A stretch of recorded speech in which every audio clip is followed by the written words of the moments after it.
Hello ladies and gentlemen, Willie here. I've had this idea for a little while and it was brought up in the comments recently. Thanks for doing that, by the way. Always like when you guys let me know what you would find interesting. But since Classic has come out, players have found more than one or two ways to abuse the way this old game works. On top of that, so many discoveries have been made about things nobody thought would work that way until they were somehow figured out. In addition to this, some things were expected to work in certain ways and, well, turned out not quite to do so after all. Blizzard had a job of deciding what is too good to leave in the game and what should be allowed. So today let's jump in and check out 10 of the biggest player discoveries that Blizzard have decided to nerf. Oh, and by the way, I'm going to do that YouTuber thing now and say if you aren't subscribed, why not press the subscribe button? I don't know about you guys, but I seem to find myself finding some recommended channels all the time and just forgetting to hit that subscribe button. Doing so and dropping a like really does help me out, so I'd appreciate that. Let's go then. So number one, the GOR'SHAK XP farm nerf. A classic case of clever use of game mechanics here.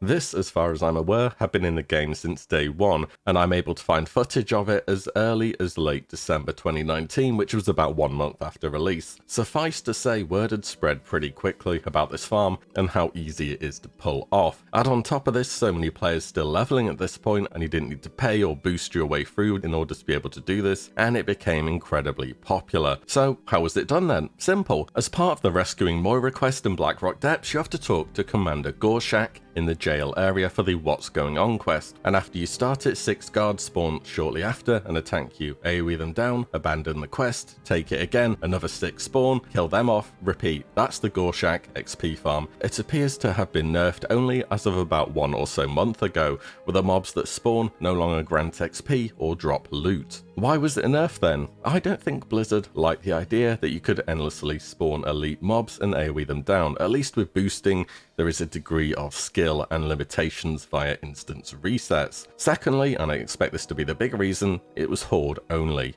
The Alliance actually has a similar quest in BRD where 6 guards spawn from the infamous Jailbreak quest, which is part of the Onyxia attunement, but after you defeat them you go on a massive patrol that's non-optional around the area, and Alliance can't just drop the quest and re-accept it, and if the mob you're escorting dies, you have to reset the whole instance, so it just isn't an option. Number 2, the LANDSLIDE Elemental Earth farm, another that had supposedly been in since day 1, and was nerfed only about 1 week ago now, and from what I hear this had been somewhat known about for a while, but didn't start to get very popular until about 1 or so months ago, especially when people just started live streaming it as well. The word spreads pretty fast if you do that. Here is what you needed to do. Zone into Maradon with a Scepter of Celebrus to get straight to Earthsong Falls, the final area of Mara, and then there were a few ways you could go about killing it from then onwards, resetting as a paladin, kiting as a warlock or any other class which could regen enough health. If you were kiting, you needed to lower the health of the boss to about 20% or so health, so we got a movement speed penalty. What the boss occasionally does is an ability called Earthquake, which stuns you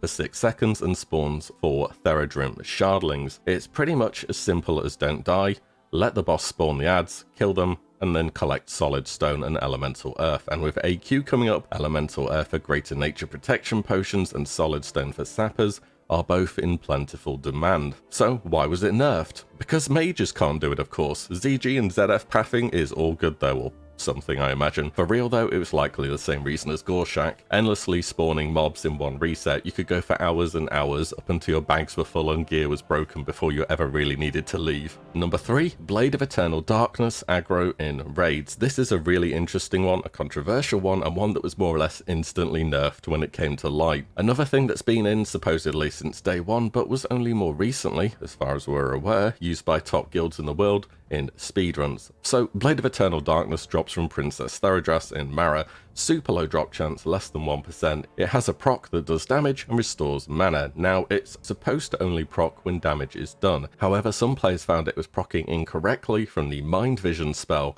Though the proc went off, it didn't actually do damage, as you can see from some logs here. And since Mind Vision has a massive range, guilds could zone into Blackwing Lair, do /tar Seether, and then spam Mind Vision till the dagger procs. The trash packs would then run down through the gates into Razor Gore's room before they had even started the actual Razor Gore fight, thus making the forced combat sequence you have to break all the eggs during the Razor Gore fight much more time efficient, because they were able to use that time to take out packs that would have been between them and the suppression room. This, as per Blizzard, was actually correct. as per the 1.12 reference client, but it had to be nerfed since it would have set a standard that had to be met by any competitive guild speedrunning and was pretty clearly an unintended interaction. Number 4, Lashers in MAUL East. Upon the news of MAUL coming out, every single gold making guide on the internet turned to lashers, lashers, lashers. These little planty boys in MAUL East were meant to be the next big great thing in gold making. It had certainly been the case on many private servers where players were all too frequently used to farming hundreds of gold an hour.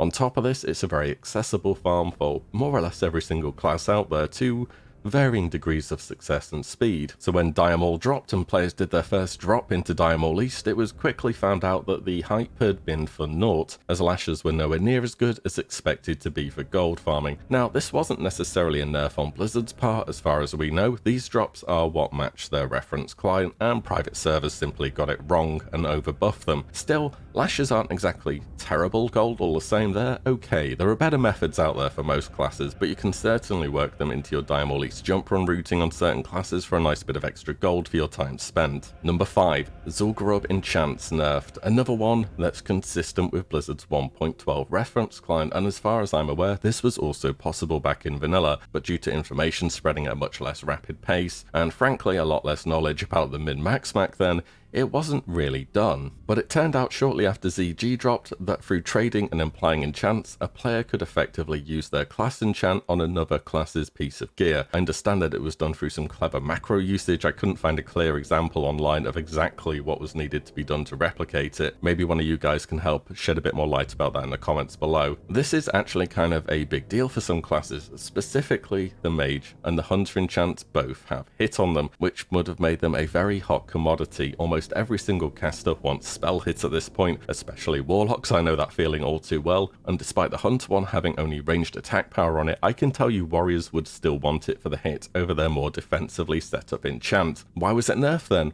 I'm guessing it was an unintended interaction that would have become a meta. The enchants are specifically class tanked as well. Imagine mages getting another gold making method through selling ZG enchants. If this wasn't nerfed, this would have been a real thing for sure. Poor mages missing out on another gold making method, I guess. Number 6, ALTERAC Valley Premades on Alliance nerf. Well, when I say nerfed, it's more like they attempted to nerf it a few times. So I'm going to give you a real big TLDR here and say the PvP rewards for gear in Classic are from your rank. Your rank is determined by how much honor you earn per week. This means you are competing against other players on your faction to get the most honor possible to rise in the ranks and unlock the best gear. Simple enough, right? Well, that's the simple version of it. So on the dawn of ALTERAC Valley releasing, nerfed AV of course, but we knew about that for a long time before Classic launched, players quickly discovered ways where they could effectively all queue together, known as premading. And at this point there was no way to queue as a group for ALTERAC Valley, it was all solo. But even during the first week, discords for AV premades started to pop up. Here's how it worked. You're all in a discord lobby, you all time it so many players all queue at the same time. You have your battleground number show up on your screen, you type into Discord what battleground number you got, a Discord bot tallies up the numbers. If a good amount of players have the same number, you join.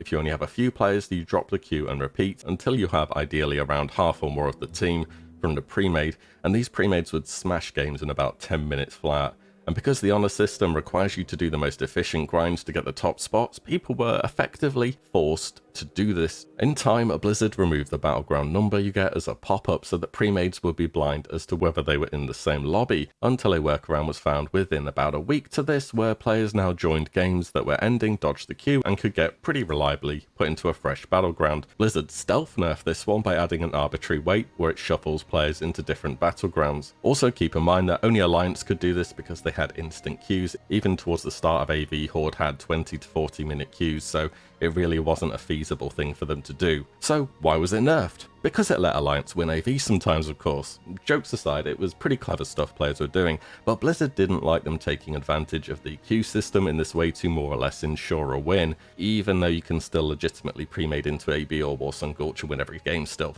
Classic PvP bounce, ladies and gentlemen.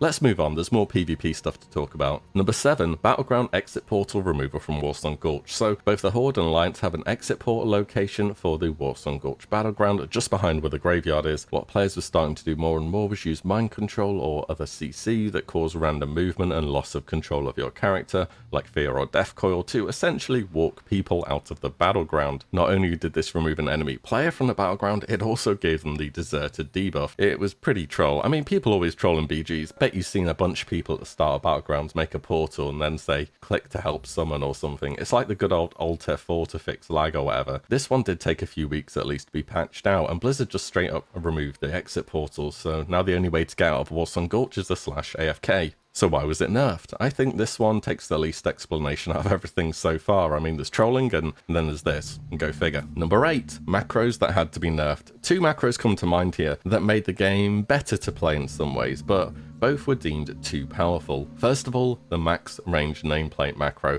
This command let you see target nameplates from about 40 or so yards away. It was extremely useful, especially as a ranged DPS player, and let you better assess threats from a distance. Unfortunately, Blizzard decided to stealth nerf this and set it down to a default of about 20 yards or so for seeing nameplates, which, as I'm sure you know, almost feels like mobs are in aggro range by the time you can actually see their nameplates. I'm pretty confident I can tell you exactly why this was nerfed, because it's a clear in-game advantage that only people who know about the macro can have. You know what? They nerfed max camera distance in retail for the exact same reason. It's so much closer than it used to be. It's unfortunate, but I'm pretty sure that's the reason why. The second macro that I can immediately think of is the Warrior Slam Spec macro. So this started to become popular around December 2019 or so. It was a simple enough macro that paused the auto attack swing timer instead of resetting it whilst Slam was cast. This actually made a new Warrior spec become more of a thing, especially on Horde where they have Wind Fury, though Alliance get Kings, so that's not too bad either. Blizzard ended up fixing the macro so that it was no longer paused during the swing timer. Instead, it reset it. This pretty much killed the spec overnight. Why was it nerfed then? Not really sure, to be honest. It wasn't overtaking dual wield Fury in PvE. In PvP, you have to stand still next to somebody, and Slam is affected by knockback, so it's kind of annoying to use, but you could, in theory, auto-attack Slam, Sword Spec, Hand of Justice, Mortal Strike and Wind Fury in the space of 1 second, which would global basically anybody. But let's be real, classic PvP is already bursty, and by the time we have AQ, and especially Nax gear, it's just going to be who can one-shot the other person the fastest. I think Blizzard just didn't like the possible future applications of this macro, so they took it out of the game. Number 9, set macros nerfed in Classic. Sort of. One other macro which a lot of people were looking forwards to was using /sit to your benefit. Well, I guess it's not explicitly a macro, but as I'm sure you know, if you're sitting, melee attacks will always crit on you. Some classes can actually take advantage of this as they have talents that benefit being crit, like Warriors in Rage, which is a massive plus 25% extra damage, or Paladin's Reckoning, which adds an extra attack to the next melee swing. But apparently this was not intended, and it's not in Classic, or it shouldn't be, that is. It's still possible, you just need to be in the standing up animation as you are hit. It's for sure a bit more precise than it used to be. I think we have spell batching to thank for this. Here you can see me sitting, getting crit, no enrage or blood rage, and then here's me standing just as I get hit, and I can proc it pretty consistently actually. This took all of 30 seconds of practice. Another reason to have a swing timer on your warrior right here. So why was it attempted to be nerfed? It was nerfed in 1.10 in vanilla. This post is actually a pretty interesting read. I'll link it below if you fancy a look. It gives a lot more insight on Reckoning as well. And number 10, nerfed add-ons. Let's finish up with 2 add-ons that were nerfed. Classic LFG. I mean, I can hardly believe this was ever a thing. It was developed prior to Classic's launch and basically aimed to emulate the group dungeon finder from retail. I'm not exactly a Classic purist, but I think there's some areas of the game that are different in Classic. Call them worse, inconvenient, whatever you like. It's part of how it was back then, and you just kind of have to accept that. Anyways, it was nerfed because people really kicked off about it, and understandably so, to be honest. One more add-on, and oh boy, was this add-on something that pretty much defined a whole phase. Remember this noise?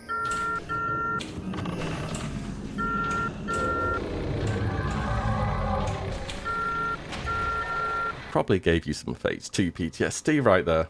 The Spy add-on. So what this did is pretty much tell you whenever an enemy player was nearby. It did this through reading entries in the combat log, which pre-nerf, and I tried to find the range exactly, but I couldn't. I'm going to say it felt about 100 yards or so. In any event, it was a massive range either way, and you instantly knew whether somebody was nearby.